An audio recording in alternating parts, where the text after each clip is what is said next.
This pair hasn't even released yet, and it's already an annoying release to guys like me. Now, hear me out. It's not specifically the shoes, right? The shoe is a black and red Air Jordan 1. That's a home run, 10 out of 10, sex appeal to a sneakerhead all day long. I'd throw them on my feet, love them because they look beautiful, because they do.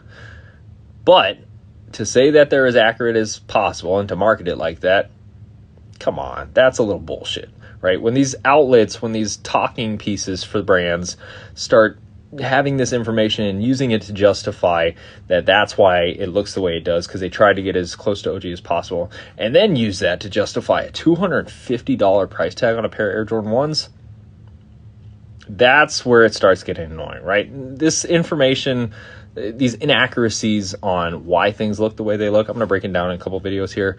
That's not right, you guys. That's selling you on, I don't know how they got this as their idea of what things are.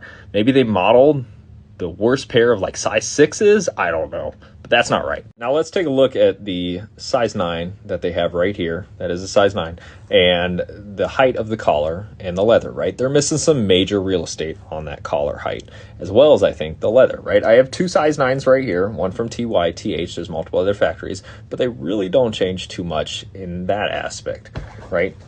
That's TY and TH. There's some major differences there with regards to the height that you see in the video, as well as the shapes on the leather and the collar, right? Colorway doesn't matter so much so as the factory. Now, you'll see on 85s, those collars shrink to what you're seeing there if it's like a size 6 or 7, not a size 9. If that's a size 9, which it shows in the video, they're missing some major real estate on the collar and the leather, and that's not as close to OG as possible. Yes, every factory has its own little quirks and stuff like that. And there might be some measurement differences here and there, but they're all relatively close with regards to that back end piece, which everybody seems to love. Now let's talk about a couple things here. The sole shape, how it's blown out at the bottom, and then the collar, right? The collar is getting real estate eaten into it as well because it has that little whoop thing there. I don't know what to call it, but like this is what it should look like. You see how kind of flat that looks at the top? That's a size 9, 85. Now, the sole should not look like that either. It looks like, it almost resembles like the 94 or 95 Air Jordan 1, where the sole kind of blows out a little bit like that. Yeah, you really don't see that on 85s unless it's a pair that like a big boy wore. Like, let's say Fat Joe in his prime at 470 was stomping around in some 85s and they molded it off that, then probably, right? The sole's going to look a little blown out because you got a big guy in there.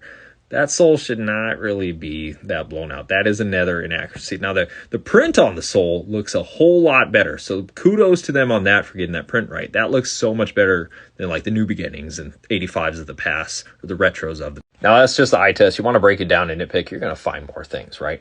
And not saying we should expect a perfect retro. This 40 years later, there's different costs, different labor, different laws, different countries. There's so many different variables that go into this, as well as a large portion of consumer science, right?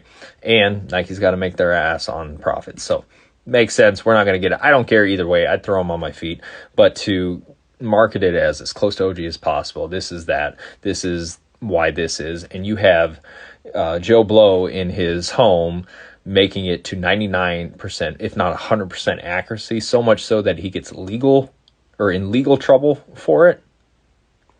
That's where it's kind of like deceptive marketing and annoying. But hey, I'm just a guy, not trying to be an influencer. I just felt like ranting or complaining tonight. I'm not at all trying to influence your opinion on the shoes. If I had the money or the coin, I'd buy them, I'd wear them, I'd love them. That's what sneakers are for.